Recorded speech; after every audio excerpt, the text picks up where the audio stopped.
What up, guys? So today we're going to talk about renting versus buying. Yep. So let's start off with renting. What do you think the benefits are of renting? 4 benefits of renting. The first one would be the ease of getting into a month-to-month or long-term lease. Usually you just gotta show 3.5 times your income. Sometimes it's 2 to 2.5 depending on where you live.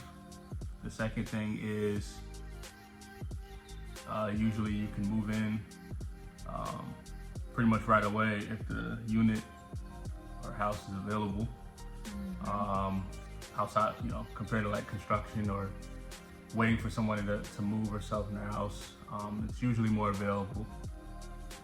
3 would be, I think, one of the biggest things is the maintenance factor. The landlord is usually, again, depending on the state where you live, and if you have a good landlord, usually take care of the maintenance. You get to live inside of a well-maintenance neighborhood. Right, yeah. So that burden or that liability is not necessarily on the tenant as long as the tenant's paying rent. Right. And people compare that a lot to buying a house with a lot of overhead, and we'll get into that. But I think that's one of the biggest things. I think number 4, in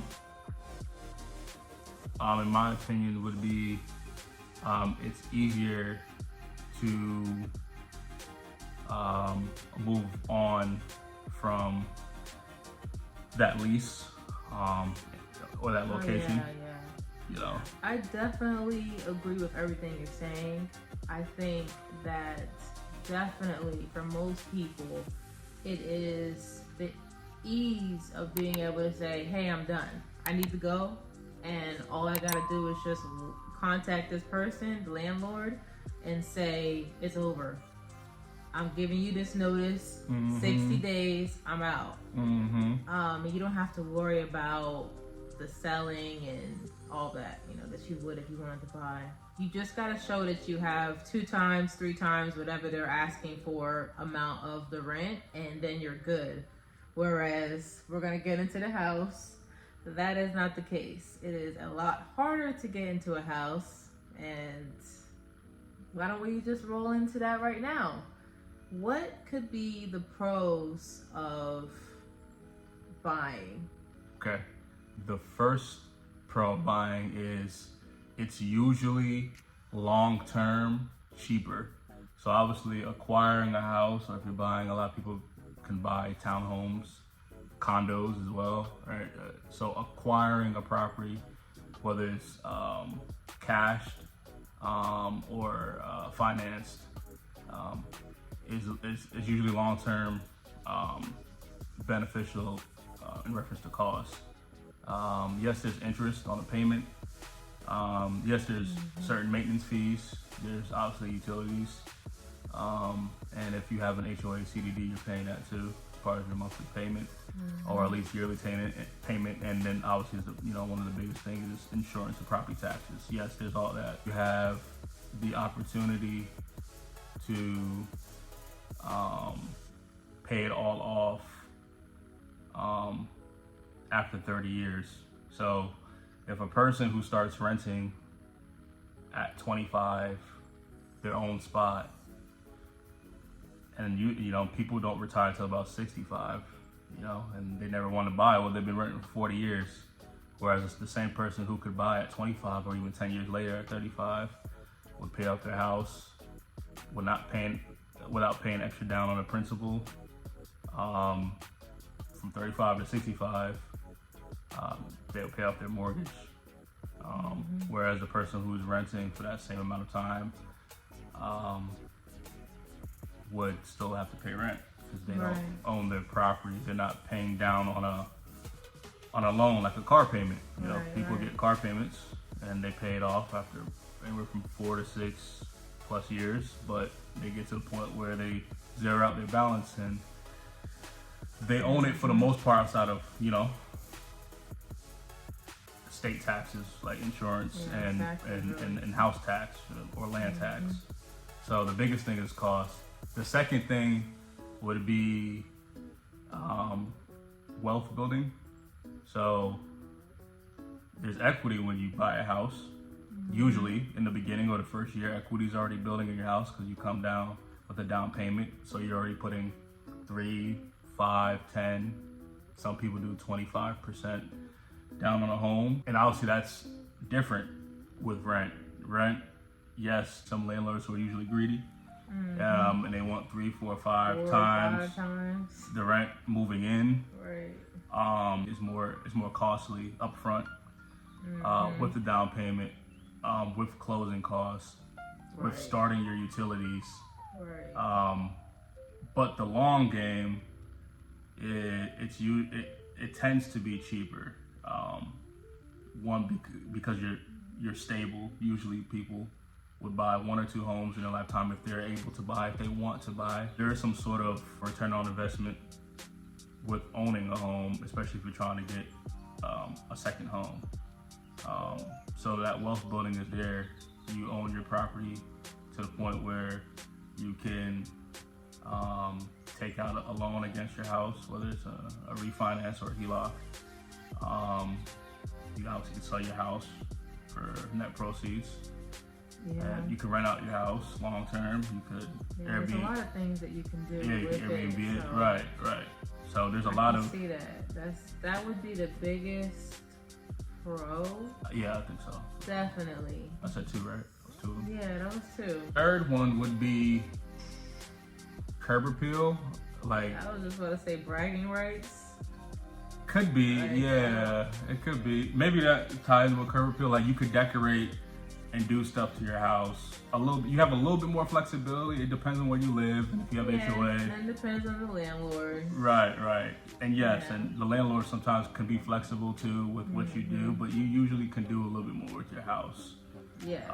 Or the property. You definitely can do a lot more with your own house over the landlord's home. Right. Some landlords are flexible. Most of them, they do have restrictions. If you do a lot with the home, you have to fix it up when you leave.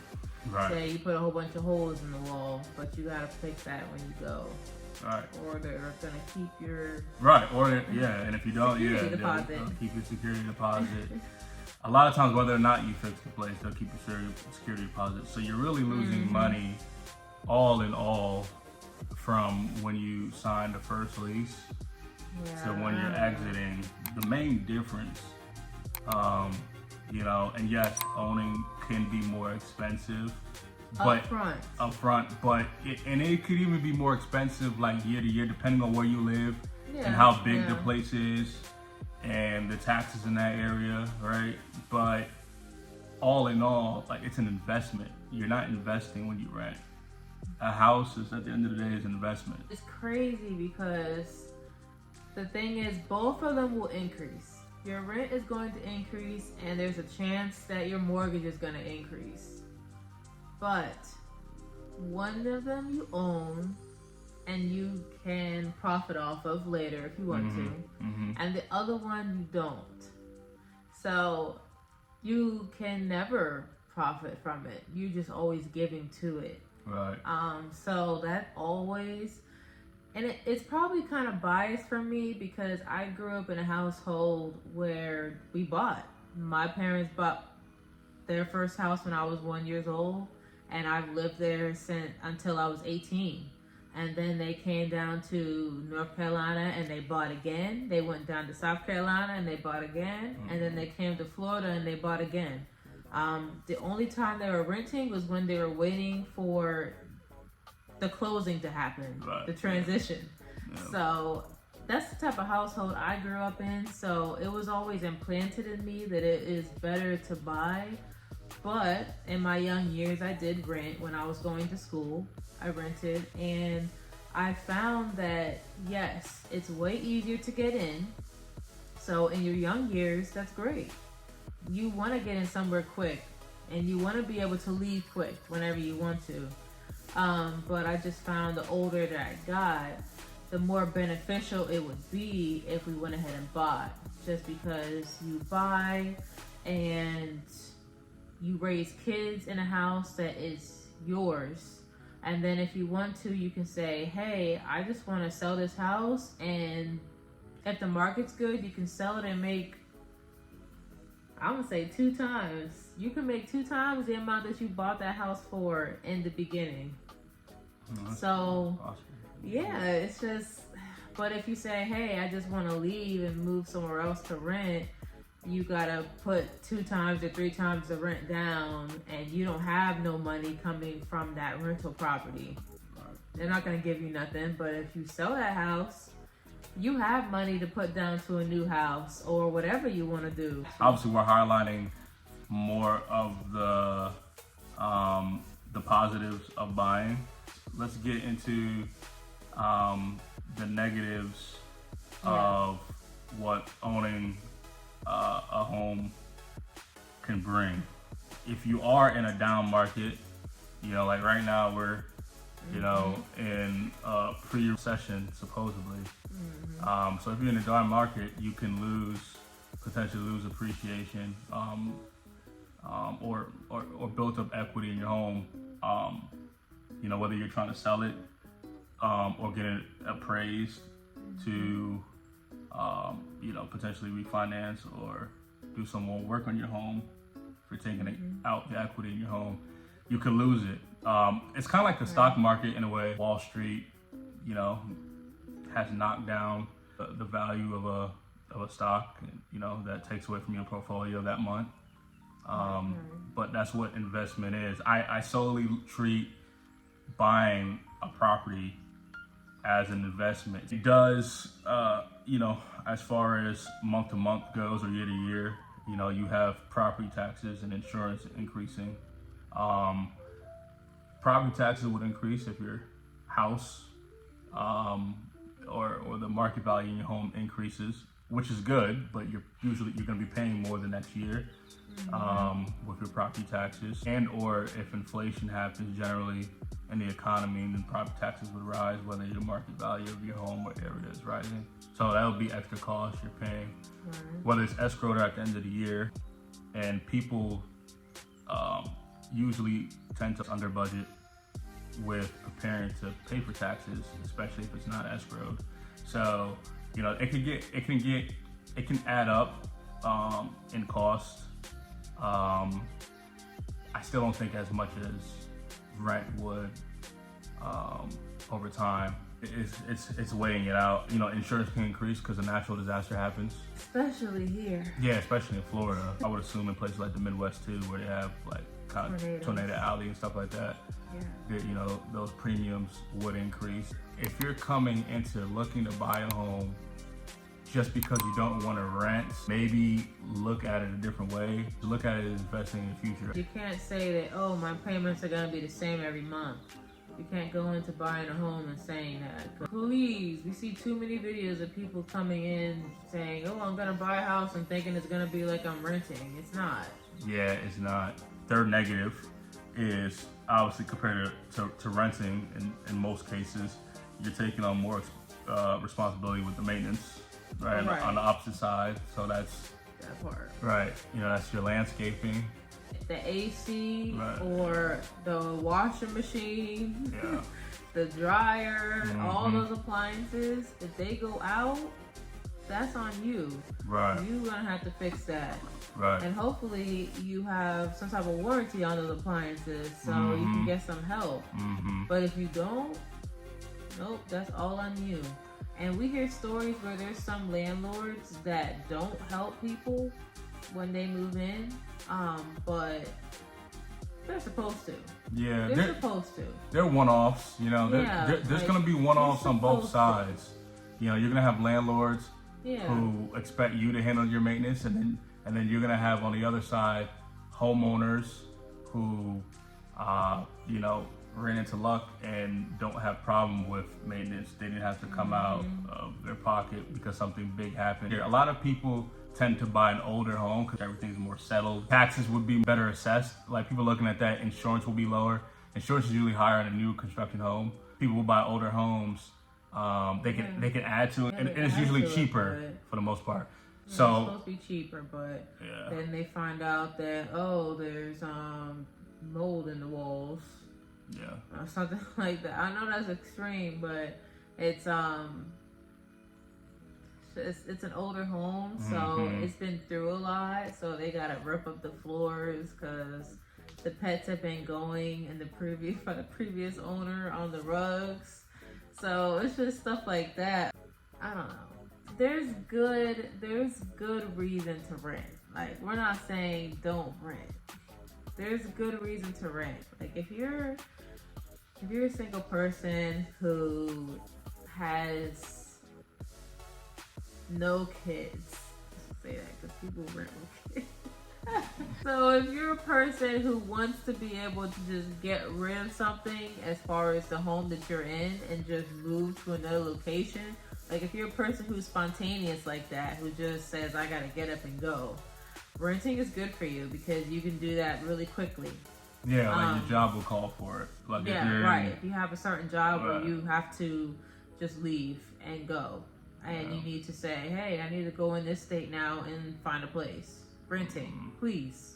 Because it's not that easy to do that with a house. Right, You can always try and find somebody to rent it out, but it's, if you gotta just get up and go like that, it's gonna take some time to do that. So you need a lot of planning ahead of time. So that's really what, to me, is the difference with renting besides buying, is the type of time that you need to take to just get up and go. Because with a mortgage, you can leave, but it's gonna take time. You either gonna rent the house out that you're in, or you have to sell it. So that's gonna take time. But with rent, you just let somebody know and you just go. Then you don't even have to worry about the extra charges that come with buying. Right. The extra maintenance. Yeah, that's true. It can offer flexibility, especially if you're going month to month on a lease, or if you have an understanding and you communicate that to the landlord or the company that you're renting from. Like it's an easier living situation. Yes. In the interim, I honestly believe, especially in a place like America, I honestly believe long term you should buy. You hit it on the nail with the investment part. It's gonna appreciate, and it's something that you can make money from. Even when you're like late on a bill, because it's still a payment. Most people are gonna finance. So you as you're renting, compared to renting, you're making a payment to a lender. There's a little bit more understanding or security, at least on paper. Like a tenant, I would be surprised if a landlord is not throwing them an eviction if they're 3 or 4 weeks late in that, just for 1 month. Whereas if you're buying, whereas if you have leniency. There's a little bit of leniency. Like usually you're not like and this is every month. Every single month, you're not late until mid-month. So yes, mortgage, like say you paid on the first, right? Or the first week. It depends who your lender is. It's usually the first or the first week of the month. But you usually have until somewhere between the 15th and the 18th to make a payment. That's mid-month. And if you're late, it's only it's anywhere from a 5 to 10% fee, if that. So you could pay at the end of the month and rack up the fee each month. Now again, this would affect your credit. This would affect your buying potential if you are looking to, say you're relocating when you're buying a house and you're looking to now buy a car, you're looking to buy furniture, and you're using, you need credit payments and stuff like that. If you are continuously late, it will affect your credit. It will affect your buying power What do they outside say? of cash. I think you have like two times 2 months that you could be late. If you're trying to get like another house, whether you're selling or keeping a house, depending on the lender, they don't want to see you late more than once or twice within a given year. and I'll be remiss if they let you do that for more than that year. You know, you want to show, just like renting, you know, when you're about to buy, you know, lenders want to see some sort of history. So whether you're moving from your first house to your second house, or you're buying your first house, moving from a rental, they want to see that you've made payments on time. The credit is going to be important for both aspects, whether you're renting or buying.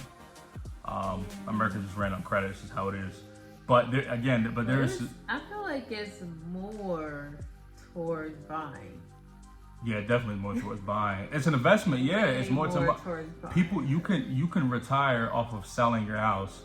You can make a small. You can make a company off of acquiring real estate. Like, so, yes. It's gonna be more strict with buying. It's always gonna be like that. There's a little bit more security. I mean, things could happen. You know, you could default on your loan, just like a car, just like anything else.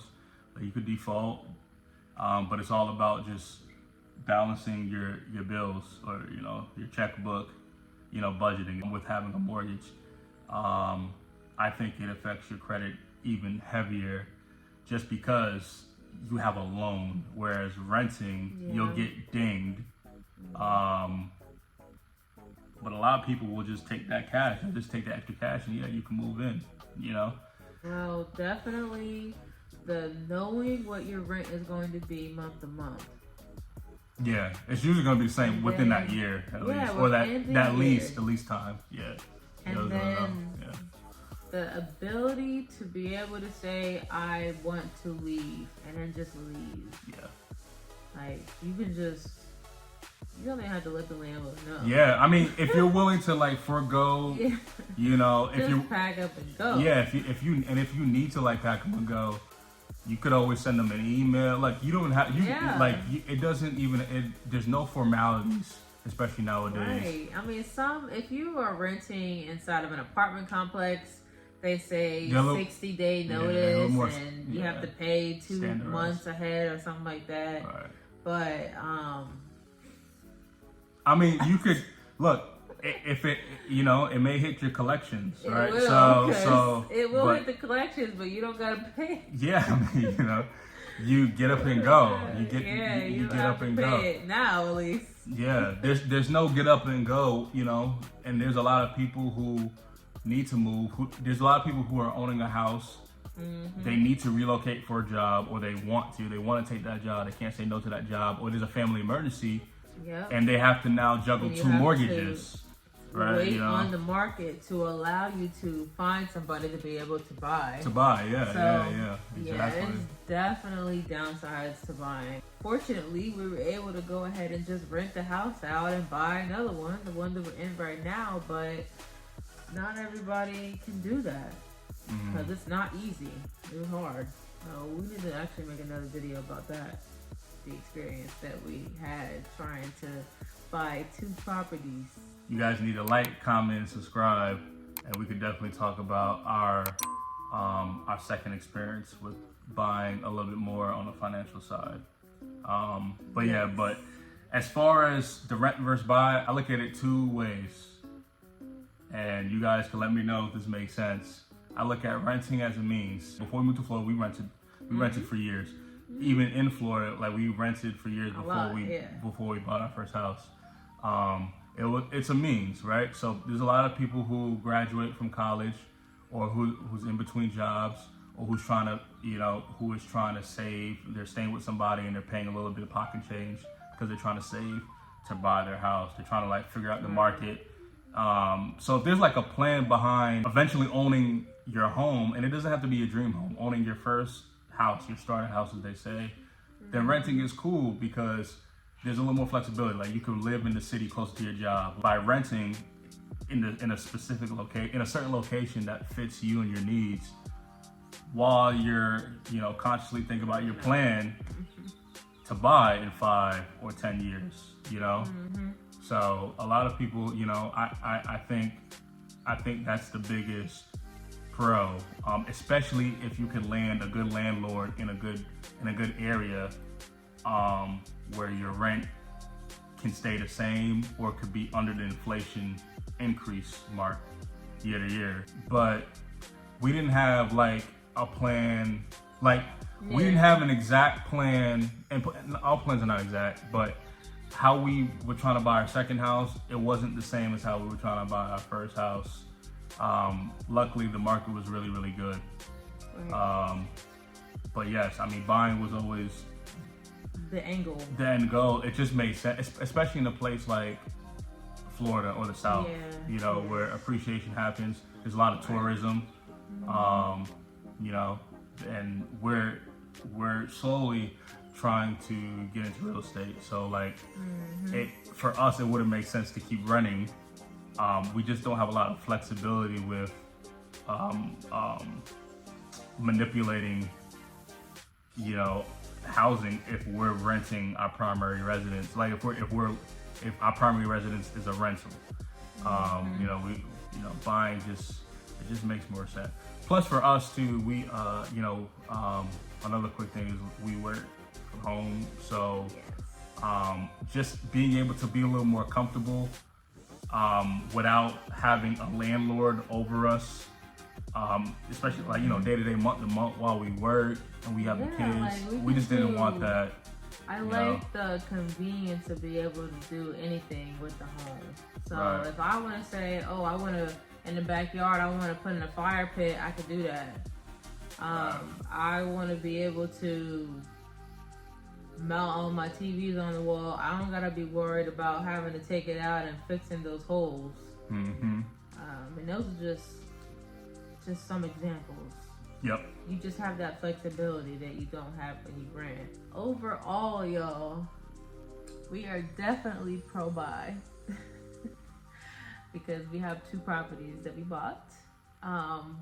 But that's not to say that there's not some really significant benefits in renting, especially now in America where it's expensive to buy. So I get it. I understand. We've rented for many, many years and it's very convenient because we literally was like, okay, we're just gonna move. We moved like, it was like yearly we were moving for a little bit. Just moving because of work. So definitely see the benefits of renting. But if you're thinking about the long run, if you're thinking about retirement, if you're thinking about investments, if you're thinking about